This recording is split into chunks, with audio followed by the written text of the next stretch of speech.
Hi, and welcome to the Humans of the Northern Beaches We Belong podcast, the show that gives a voice to a diverse range of community members here on the Northern Beaches in Sydney, Australia.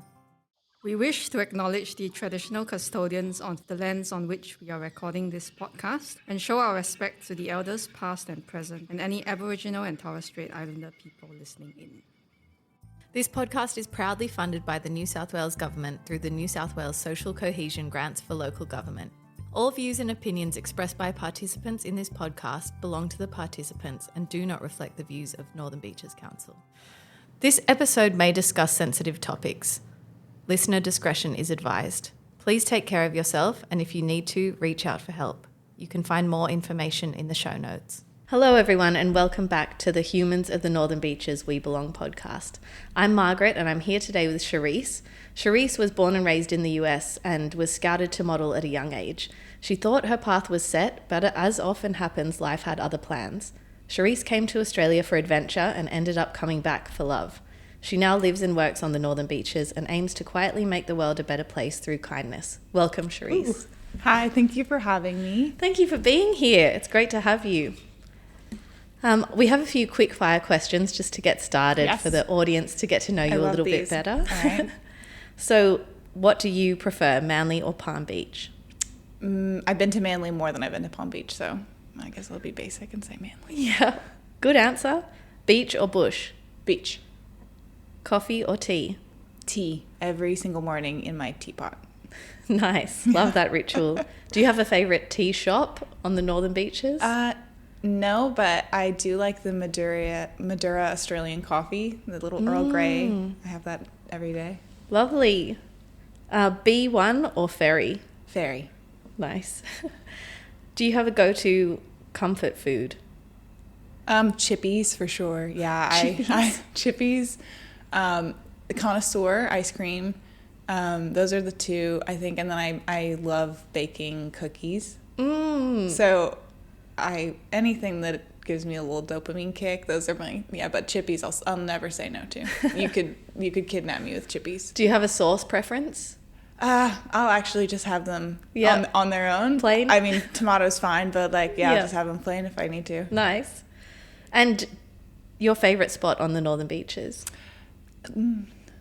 I'm partial to my walks up and down the beach where I am in Narrabeen, but as far as little spot, as far as going out somewhere, I like Butterboy. Oh yeah, nice. Yeah, they're expensive, but they're good. Yes, once in a blue moon, I'll be like, wow, and then I'll eat it, and I'm like, my stomach hurts. Yeah, another reason to do it once in a blue moon. Yeah, really. So, can you take us back to where you grew up? What was your childhood like, and how did it shape who you are today? I grew up in the South, so I grew up in Atlanta. I have been in Australia for the last 6 years, and for me, growing up, my mom was the epitome of that Southern hospitality, having people over. If we had neighbors, we'd bake them cookies, welcome to the neighborhood. I would say that that's something that carries over a lot in my life here, because I'm always looking for those bridges of connections between people, and I've also never met a stranger. I can have a chat with you in the B1 line and we can be instant buddies. You can post something on hey, looking for a roommate, and I'm like, do you want to hang out? I'm just that person. Yeah. So I think that what I have taken from observing kids on the playground, I think that more adults should be swing set friends. Kids are literally do you want to swing on the swings with me? And that's it. That's all you need. Anyway, so as far as things that how that shaped me, there's a lot of things that I don't love about growing up in the States, and a reason why I've lived overseas for most of my life. But I will say that is something that I really do treasure, is the way that my parents always were hosting people, bringing people into our home. We had this ritual. I would make the lemonade. My mom would welcome them in. My dad would take their coat. We would so everyone had a role to play. Yeah, and it was and we'd make the dessert beforehand, and we got to bug mom with which dessert we wanted. Yeah. We'd go out and pick blackberries, and she'd make a blackberry pie, and I would wear an apron and have a little basket. I was the kid that was romanticized my whole like life as a child in the canoe, like paddling around and like running away from like, I'm building a new life. Like I was that kid. I was the horse girl. I grew up on in our neighbor had a farm that I was a stable manager. So I feel like any life that someone could live, I've been like, yeah, I tried that. It was really fun because you only have one life. So I just tried everything. Why not? So I've been it all. Speaking of which, you also used to work as a model. So how did you first get into modeling, and what did that world look like through your young eyes? I was scouted when I was 15. I was 5'11" by the time I was 15. So now I'm, well, I guess centimeters, that's 190, I think now, because I'm 6'2". So that was in middle school really hard for me. I would pop my hip. I would come down to other people. I would try really hard to hide the height. Nothing fit me. I looked awkward and gawky, and I had braces and the worst, like, the worst teeth you've ever seen. My orthodontist said he keeps them in a horror house. Like it was that bad. So I got scouted and moved to New York. Like I had just turned 17. Wow. And I grew up obviously from a very warm, like southern environment to New York City on my own. A really harsh environment. Being followed fast-paced. home very young, having just a lot of things where looking back, I'm like, I cannot believe all these things happened to me in my life at 17, where I had to be so hyper vigilant and developed like this sense of, the longer that I was in it and the more countries that I went to and things like that, the more, things that I developed to try to protect myself in a very unsafe industry with no regulations, So at the time, did you feel that was quite glamorous, or did you see the danger pretty much right away? I think that you can see the danger right away, whilst also being like, ooh, I get to travel, I get to go places, this is so cool. So my first role was like going over to Athens, and I had to learn Greek, and I was able to pick up enough just conversational Greek. I don't know any now, don't ask me, but where I was at a casting and someone was like, we can't hire her for this job, like she's too fat. And I was able to respond like, I can actually understand what you're saying. And they were mortified and they apologized. I didn't book the job. But there's a different level of resiliency where you're just not going to be everybody's type, and you cannot let that impact you. So I think you definitely see the snakes in the grass. Yeah. But for me, that's also like part and parcel of that industry. So yeah, and probably a better life choice to stand up to those people rather than take the job.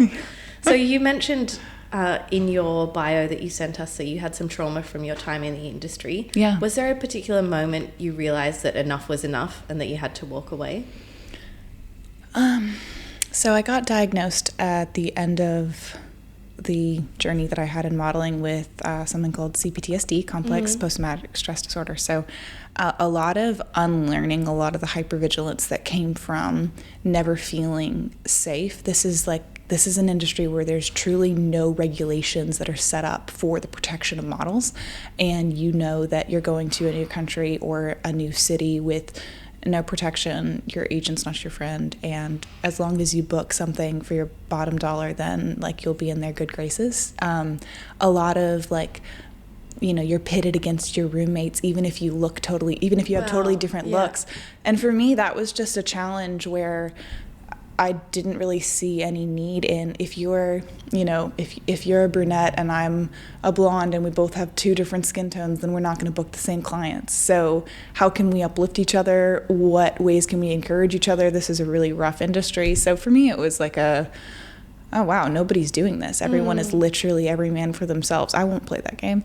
So enough was enough for me when I had someone that like started like running at me in Milan, like chasing me in an alleyway. Wow. And I remember looking at my watch as he was running towards me, thinking, I don't have time for this. Wow. Wow. I remember telling him like, oh, do you want to go? Like if it's fight, flight, or freeze, I will always be fight every single time. Yeah. And so I think like he started like lunging at me because he made a cat call and I mouthed off because I'm very mouthy. And so anyway, then I just remember the watch being like, I don't have time for this. So what age were you then? Oh, I was like probably 18, 19. That's such a young age to learn that lesson about yourself. Yeah, but also like, don't mess with me. Yeah, it's just something that I was just like, you can try, but you're not going. Anyway, so then he actually stopped and ran the other direction, and I was like, good, because I have no idea what I was going to do. Yeah. That was a moment where I was like, ooh, I'm laughing these off, and that's probably one of the most mild examples I could give you about my experience with people. Because, and what did your parents make of all this, considering, you know, the environment that you grew up in? It sounded like a really warm, loving, nurturing home. I think, and then to go out into the big wide world with all these horrible people. Yeah, they were, for me, I've been someone that always follows my my gut intuition. If I'm like, I know I'm supposed to do something, there's really not much logic or reason behind it. I'm like, I just am meant to do this. And I think they saw that, and they were really releasing at a young age. Like, all right, if you think this is where you're supposed to be, we trust you. Looking back now, I'm like, ooh, that was way too young for me to be out. But obviously, hindsight's 20/20. So that led me to develop, I think, one of the things that I'm most passionate about now is standing up for someone somewhere. That's what I'd want to be known as, because I felt very alone and powerless in a space where I had people who had all of the power.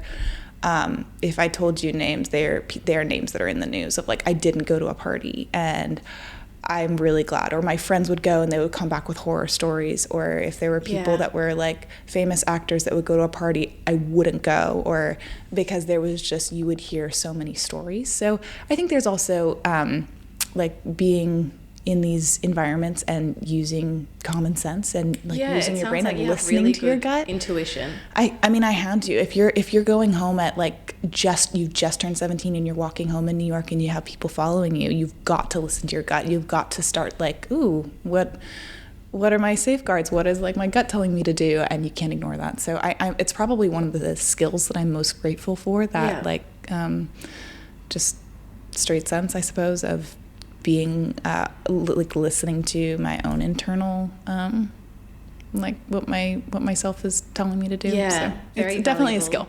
So what did healing look like for you after all of that, and what helped you reconnect with yourself? I had an amazing therapist that helped me kind of unwind from all of that. I said no to a lot of jobs because of a lot of creepy photographers. Like, I'm 17 and you're asking me to shoot like topless or like partially nude, or like that was just something that was fine for, you know, most of my friends. They didn't care, and I'm thrilled for them. It just wasn't. I knew that I also wanted somewhat of an executive career as well, so I knew that wouldn't blend down the road. So you had the foresight. I did. And then once I got to Milan, I started booking a lot for Alexander McQueen and doing a lot of like showroom and, you know, new clothing, and they were a great client of mine for a lot of time, a lot of years. And I realized in that sense, I really actually like working with these, you know, people who are making the decisions. And yes, I can also sell while I'm wearing these clothes and get Bloomingdale's to buy because of what I'm wearing as opposed to the other models, and kind of developed that skill set and made me learn. Okay, but back to your point of the healing journey was really intentional for me, because I think when you've gone through that level of trauma, it's really easy to just not touch on it, shut it down. And I'd seen a lot of people that had a lot of pain in their lives that they never looked back on, and they never did the soul work. And back to the work that I did with my therapist, it really was intentional, deep, and like really hard soul work. I would call it soul work because you have to go into the deepest, darkest corners of your soul and face things that you didn't have to before. And I'm so grateful for that. I'd seen a lot of people that had a lot of pain in their past that terrified them to even touch. I call it the mushroom cloud of fatigue, when it descends just below your eyes and it's like, I can't touch that, I can't go there. And Freud was wrong about a lot of things, but one thing that he got right was the thing that you can't touch holds the most power over you. And that was something where I'm like, I don't really want anything to hold power over me. I want to be brave enough to, Brene Brown talks about stepping into the arena and actually facing those things head on.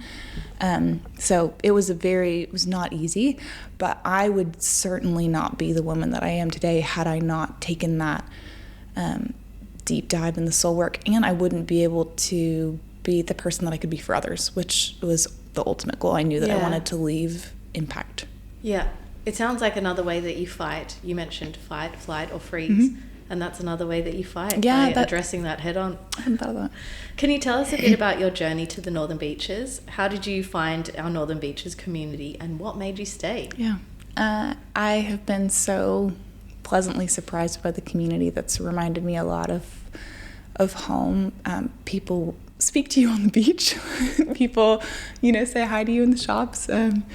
And being in the city before I didn't know even a lot of my neighbors. And I would be like, hey, I'm your new neighbors. And they'd be like, cool.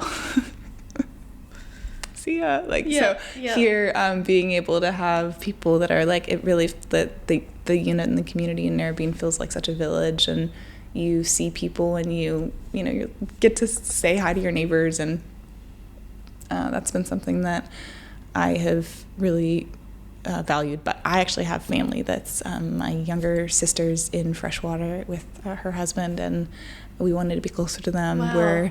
We're really close, and they've got the cutest pup, Wilbur, and so it's just those having family that's close by, as well as my husband's family, is something that brought us over here originally. Yeah. That's great to know that you're loving it here. Yes, I do. What do you love most about living on the Northern Beaches? We're right in front of the ocean. I have no idea how. We got the most, when I wake up, it feels like our little slice of paradise. And there's I've seen dolphins every day for a week, or whale tails. We have 2 sea eagles that is in our tree in front of our, I don't know, I think they're sea eagles, but it feels like a hollow. Like, I don't know how to explain it except for a metaphorical meadow. Just like a peaceful little slice. Yeah, and I hadn't necessarily experienced anything quite like this before, where it feels incredible. So I would say that's probably one of my favorite things, being close to family, being right on the ocean. And I had a business meeting and I saw dolphins and there's a whale tail, and I had to pause. I was like, don't pause the meeting. This guy's in Hong Kong. I'm speaking to him, and I was like, oh my gosh, there's a whale tail. It's a pretty unique experience. Yeah, we're very lucky on the Northern Beaches. Yeah. How has the contrast, or maybe the similarities, between where you grew up, where you worked, and where you now live shaped your worldview? Well, I would say anywhere you look, it's easy to see the worst in people, regardless of whether you're in New York City or you are, in a small island. It would be so easy to see the worst in people. I remember when I was probably still 16 at the time, and I was doing castings in New York, and I was absolutely sopping, like a sopping wet ensemble. This guy, this New Yorker, looks at me, takes one look at, like, dripping wet. I'm going from one casting to another, and just hands me his umbrella, gives it away, and he goes, "Here, I think you need this more than I do." Wow, that is so I kind. have never forgotten that moment. That was like 15 years ago. Yeah. I still remember that in New York City, where you don't really expect that level of just even seeing human people, interaction, humanity, exactly. Yeah. And I think that throughout the different places that I've been in my life, I have a goal to see every country in the world before I die. And of all the places that I've been, I think that if you are looking for kindness and humanity and that human interaction, you'll find it. I agree. But most people in the world are good. Most people would go out of their way to help you if given the opportunity. Yeah. You mentioned to us the concept of overlooked kindness. So what does that look like in your everyday life? I think it's as simple as starting up a conversation while you're waiting on your coffee at your favorite coffee shop.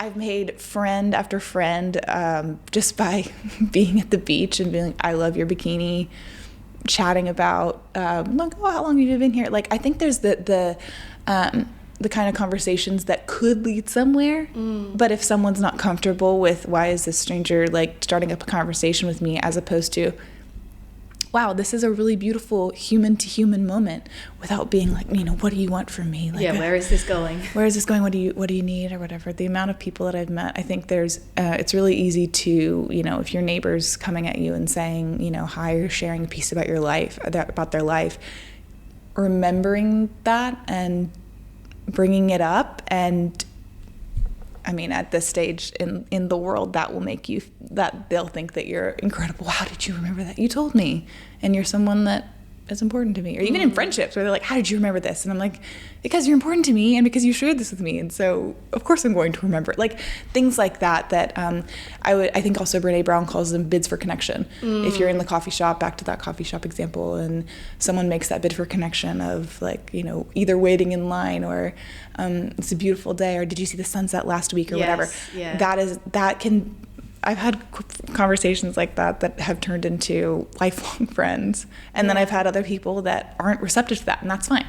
But you are also choosing the amount of like people that you let in by how open or closed off you are in those interactions like that. Yeah, yeah. So don't talk about having no friends.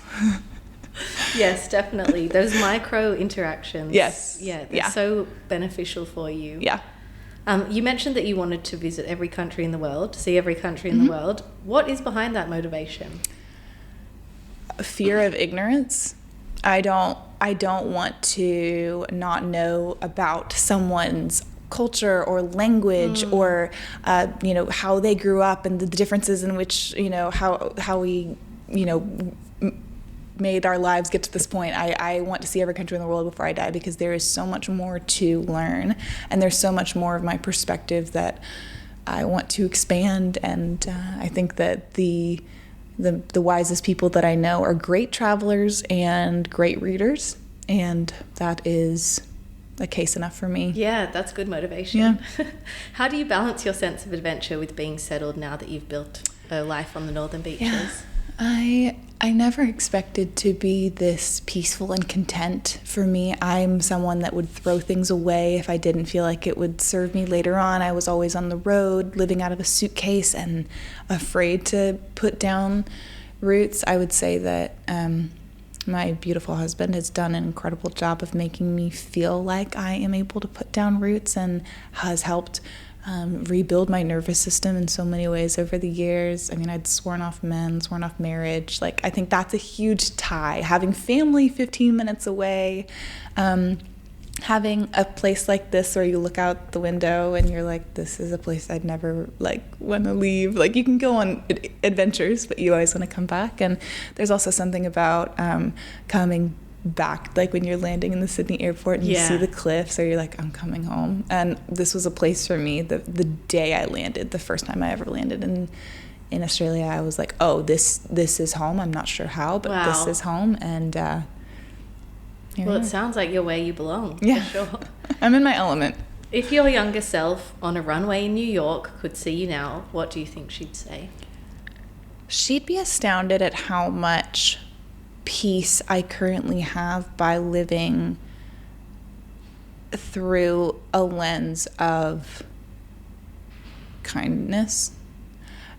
And kindness is a word that is really powerful to some and really repelling to others. It can either be seen as an incredibly powerful tool, or something that's viewed as you would be really weak to not look at the world through your lens. I have every reason in the world to look at the world through a difficult lens. I choose not to, because that is the hard thing to do. And I always have thought, what is the bravest option when I'm making any of my choices? She'd be astounded at how many people that she'd brought in her world, and how at peace she feels now because of that specific choice to choose to see the world through a positive lens, as opposed to the things that happened to her. What's one piece of advice you give someone who feels like they're navigating something big? Trust your gut. And if you don't know what it's saying, listen to it over and over and over until you feel like there's something deep down that it might be afraid for you to hear. That's a great place to start. Sit on the beach. It's my favorite place. Have those conversations that only you can answer, and be honest with yourself. You're going to have answers that you don't like hearing, because this would probably be one of the first times that you are listening if it isn't as natural. Navigating something big, your soul usually knows. Your soul knows before you know. But are you able to tap into your gut, your internal self that's telling you this is what we need, this is the next move we need to make? Also, on a less, esoteric side, there's also just leaning on the people that are close to you, that have your back through and through, and that are good listeners, that you can process things through. Hey, I'm navigating this. It's really big. It's really hard. And then saying, I just need you to hold space for me, or I need advice from you, or, make sure that you're, heard by being clear about what you're seeking in the conversation. I think that's always helpful. Yeah, great. What's something you're currently working on or dreaming of? I am sewing my wardrobe because I'm too tall for everything, and the thrifting is not like it is in New York, so I can't find anything. So my friend and I are currently going to like Vinnie's or Salvo's and getting duvet covers, and that's great fabric material for me to make. I'm making a Pride and Prejudice dress that Elizabeth Bennet wore, because it's just simple cotton, and I got tired of not wearing cool clothes. I made my husband a Jedi cloak. I'm just going through my wardrobe and being like, I don't like this, so I'm going to make it cool. I made like a medieval dress when I was 14 because I wanted a cool costume for Halloween. I was that girl. But that's something that I am teaching myself how to do. I'm, so stitching by the sea and stitching learning. By the sea. Love that. Also sustainability is important to me. So being able to source those materials ethically that would have gone into landfill, turning them into something cool. And unique as well. Not supporting fast fashion. Nobody else has it. Yeah. And nobody else has it. Tick, tick, tick. How can listeners connect with you or follow your journey? Well, my Instagram is just my name, which has become complicated these days. It's Cherise Shaddix Arthur. So CherisShaddixArthur. Yep. Yeah, there's not going to be another one of me on there. You'll see. I'm always in a bikini. I'm always on the ocean. Nice. Teaching myself to surf and creative writing. I'm trying to learn new things this year. Yeah. Finally, what does a beautiful life mean to you today? The thing that I kept thinking about is actually a quote from Gandalf in the Two Towers from The Lord of the Rings, because I will talk about anything, anything movie related. He said, some believe it is only great power that can hold evil in check, but that is not what I have found. It is the small, everyday deeds of ordinary folk that keep the darkness at bay, small acts of kindness and love. And that was in the Two Towers movie. It's something that stuck with me quite a lot throughout the years, of small acts of kindness and love that make the difference. And I think that is something that is like that overlooked kindness where people don't think about how much of an impact that it could have, and the ripple effect you will never know. I want to leave a good legacy. Yeah, that's beautiful. Thank you so much. Thank you for joining us today. Thank you for having me, Margaret. I appreciate it. Thank you. Everyone has a story to share. The next time you see someone you don't know in your neighbourhood, be curious, say hello, and you may be surprised to hear the story they have to tell. We hope you've enjoyed this episode. Leave a review, listen to another episode, or contact us to share your story.